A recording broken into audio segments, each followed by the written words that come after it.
నమస్తే, welcome to red TV. నేను మీ అలీ. ప్రస్తుతం మనం నెల్లూరు జిల్లాలోని బుచ్చిరెడ్డిపాలెం మండలం రేపల్లె గ్రామంలో ఉన్నాం. అయితే ఖైదీ సినిమా మూవీ చిరంజీవి గారు ఆయన ఇల్లు మొత్తం ఇక్కడే షూటింగ్ చేయడం జరిగింది. అయితే ప్రస్తుతం మనం ఈ ఇంటి దగ్గర ఉన్నాం.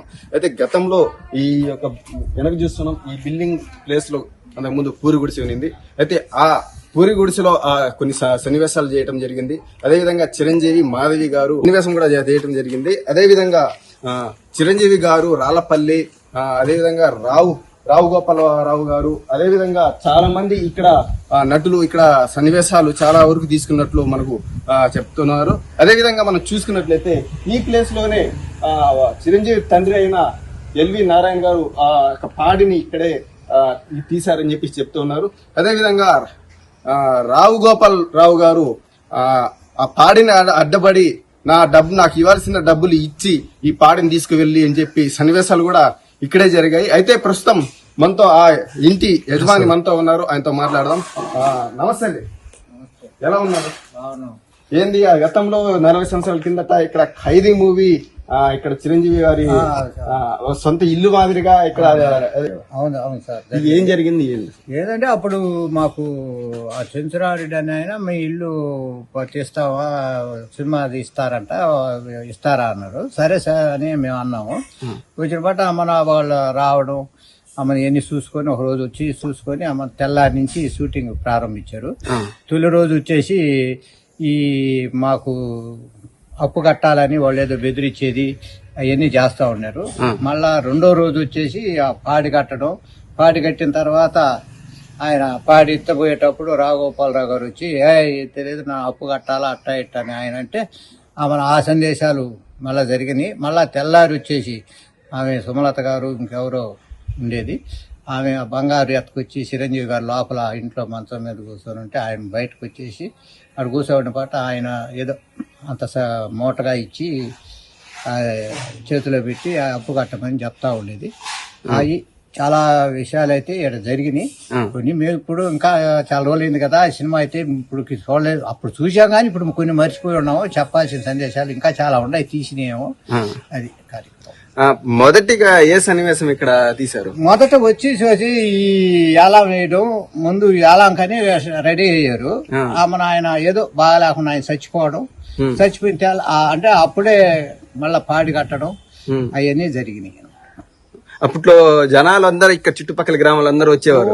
జనం చిన్న జనం కాదు, అసలు ఇల్లు కూడా దొక్కేసారు. అట్ట గిడ్డాన్ని దొక్కేసారు, చాలా గందరగోళం చేశారు.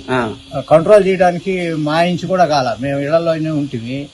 ఇక కాదని 3 రోజులు తీశారు. 4వ రోజు వద్దయ్యా మా ఇంట్లో అన్నాము. సరే అని చెప్పి పోలీసులు ప్రొడక్షన్ పెట్టుకొని తీసుకున్నారు. మీ యొక్క ఇల్లుని సెలెక్ట్ చేసుకోవటం ఎవరు అసలు సెలెక్ట్ చేశారు? దానికి మా యోగా మాస్టర్ అని పురుకూరు చెంచురారెడ్డి గారు ఉన్నారు. అప్పుడు ఈయన డైరెక్టర్ వచ్చి కోదండరామిరెడ్డి, ఆయన వాళ్ళ మాట్లాడుకొని కావాలి వచ్చారు రేబాలకి. రేబాల్లో అయితే సినిమా 100% రేబాల్లోనే తీశారు.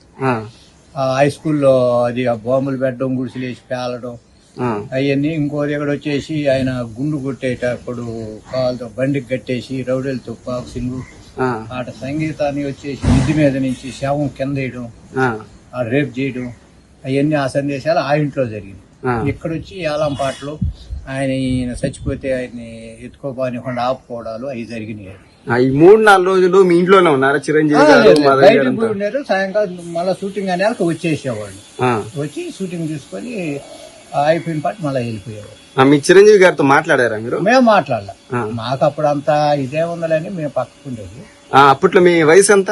మా వయసు ఉంటే 36 సంవత్సరాలు. అప్పుడు మీ నాన్నగారు ఉన్నారు? మీ నాన్నగారు మా అక్కోళ్ళు అందరూ ఉన్నాము. అప్పుడు మీకు ఎలా అనిపించింది? ఊరన్నిటి మీద మీ ఇల్లు చిరంజీవి గారు రావటం, సినిమా యాక్టర్లు రావటం? చిరంజీవి గారు అంటే ఎవరికి తెలుసు? అప్పుడు రామారావు గారు, నాగేశ్వరరావు గారు, కృష్ణ, సోదరం బాబు వీళ్ళు తెలుసు. కానీ అప్పట్లో చిరంజీవి అంటే పెద్దగా తెలిసేది లేదు కదా. ఈ సినిమా తీసిన కాడి నుంచి ఆయన మంచి పాపులర్ అయ్యాడు. ఖైదీ సినిమా తీసిన కాడి నుంచి ఆయన మంచి పాపులర్ అయిపోయారు. అంత ముందు చిరంజీవి అంటే ఎవరు పెద్దగా తెలిసేది లేదు. ఈ పెద్దవాళ్ళు ఉన్నారు కదా అప్పట్లో, రామారావు గారు, కృష్ణ గారు, నాగేశ్వరరావు గారు, సోదరం బాబు గారు, వీళ్ళంతా. అప్పట్లో ఈయన ఒకరు బయట వెళ్ళలేదు కదా. ఈ సినిమా తీసి మంచి హిట్ అయిన తర్వాత చిరంజీవి అని అక్కడి నుంచి ఈ సినిమాలు ఎక్కువ ఇట్లోకి వచ్చేసేయని మా అభిప్రాయం. అదే విధంగా చిరంజీవి గారిది నెల్లూరే అని చెప్తుంటారు. ఆ నెల్లూరుకి వచ్చినప్పుడు ఇట్లా రేపల్లె సినిమా చేశానని ఎప్పుడైనా వచ్చారా? ఎలక్షన్ అప్పుడు కూడా ఆయన ఏదో మంత్రిగా ఉన్నప్పుడు కూడా ఎడదాకా వచ్చాడు. కానీ వచ్చినా కానీ ఏడదాకా రాలే. ఆయన వాళ్ళల్లో ఇది ఏడు తీసామని వాళ్ళకి ఏమైనా అభిమానం ఉంటుందా ఏమో మనకేం తెలుసు. దాకా వచ్చి వెనక్కి వెళ్ళిపోయారు అప్పట్లో ఈ గుడిసిలో సినిమా తీశారని చెప్పేసి చూసేదానికి చాలా మంది వచ్చేవాళ్ళ. ఈ చుట్టుపక్కల గ్రామం మండలం వచ్చేసారు జనం ఈ సినిమా తీస్తున్నారంట. ఏముందిలే ఆ జనాన్ని మన ఇంట్లో కంట్రోల్ చేసుకోలేక మేమే ఇబ్బందులు పడ్డాం. ఏమైనా ఇచ్చారా? అబ్బా ఏమీలే. కాకుంటే మనం తీసుకుంటాను మన ఊరోళ్ళు వచ్చి అడిగారు కాబట్టి చేసుకోమని అన్నాము. అప్పట్లో ఇక్కడ గడ్డి మామ కూడా ఉండిందంట కదా? గడ్డ వెంటనే ఉండింది. ఉండేది అక్కడ ఈ పక్క ఉండింది. అది గిడ్డ వీకి చూడడం అదంతా గిడ్డ అంతా కింద నేల మట్టం చేసేది. చాలా ఇబ్బంది పడ్డాంలే, చిన్నగా కాదు. కానీ ఇక్కడ చిరంజీవి ఇల్లు అని చెప్పేసి ఒక పేరు ఉంది కదా. ఇప్పుడు ఎవరన్నా సినిమాలో ఈ టీవీలో వస్తున్నాయి కానీ ఇది పలానోళ్ళు ఇల్లు అని చెప్తా ఉంటారు. వస్తూ ఉంటారు ఇక్కడికి చాలా మంది వస్తారు. మన ఇటీవల కూడా 10 మంది వచ్చిపోయారు చూడడానికి. 4 నెలల కింద వచ్చిపోయారు. మొదటిగా ఏ సన్నివేశం ఇక్కడ తీశారు? మొదట వచ్చేసి ఈ యాలం వేయడం, ముందు యాలం కని రెడీ అయ్యారు. మన ఆయన ఏదో బాగా లేకుండా ఆయన చచ్చిపోవడం, చచ్చిపోయిన అంటే అప్పుడే మళ్ళా పాడి కట్టడం అవన్నీ జరిగినాయి. ఇంకేమే విశేషాలు ఏమున్నాయి ఇంకా మాకు ఆ రోజుకి అవి జరిగిపోయినాయి.